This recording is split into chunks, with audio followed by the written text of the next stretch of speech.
UN Watch, Defending Human Rights. After the Nazi horrors, eminent figures like Eleanor Roosevelt and René Cassin joined hands in 1946 to create the United Nations Commission on Human Rights. They produced important covenants that defined universal norms of human dignity and freedom. Over time, the UN changed. The world's worst regimes began to hijack key UN bodies. China, Cuba, Mauritania, Pakistan, Russia, Saudi Arabia, even electing Gaddafi as chair.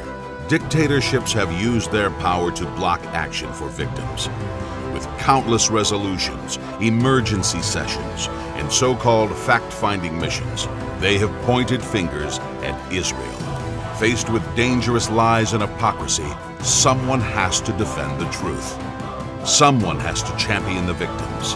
Someone has to fight back. That someone is UN Watch.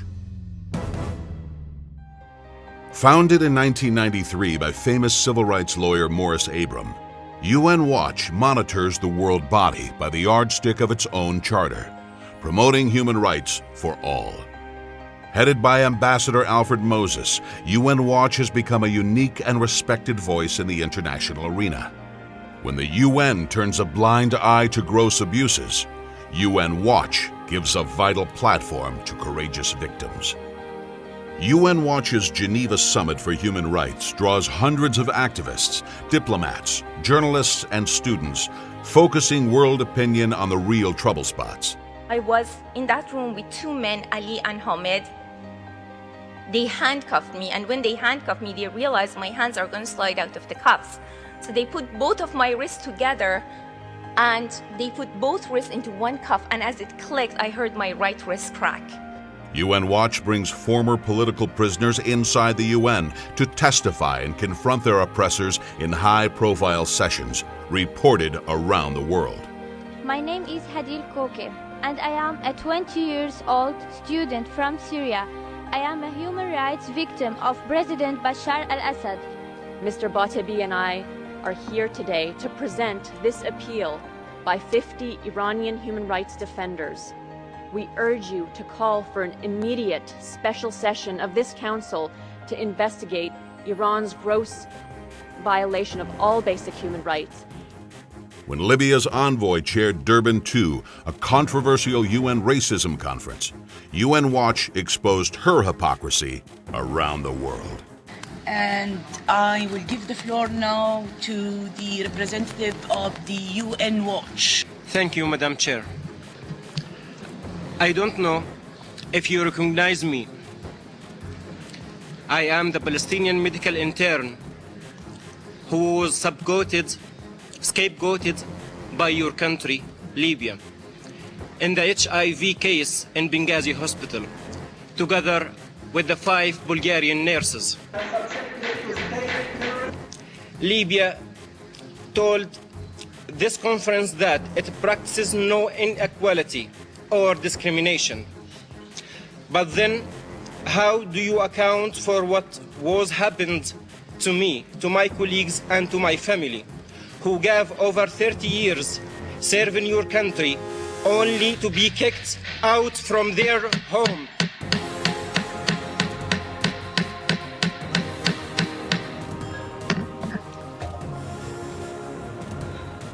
UN Watch leads the fight against tyrants who seek election to top UN bodies. UN Watch exposed the election of Syria, which is slaughtering its own people, to UNESCO's Human Rights Committee. There was immense opposition to Pakistan's candidacy for the Human Rights Council. UN Watch, a Geneva-based human rights NGO, led an international coalition of 40 members of parliament and other NGOs that appealed to US Ambassador Susan Rice, the European Union, and world leaders to oppose Pakistan's candidacy. The fact is, Pakistan will not be a champion for human rights victims. It will not be holding fellow nations to account. UN Watch exposed the election of Pakistan and Venezuela, gross abusers of human rights, to the UN Human Rights Council. Even Sudan, guilty of genocide, sought election. The election of Omar al-Bashir to the Human Rights Council is almost certain. He's the Sudanese warlord accused of Christian genocide in Darfur.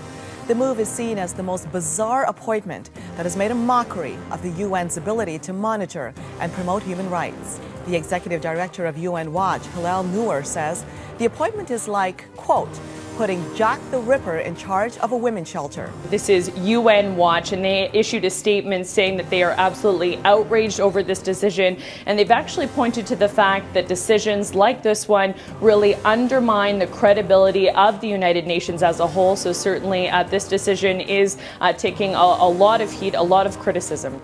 UN Watch and Mia Farrow led a protest campaign of 30 human rights NGOs and a global petition.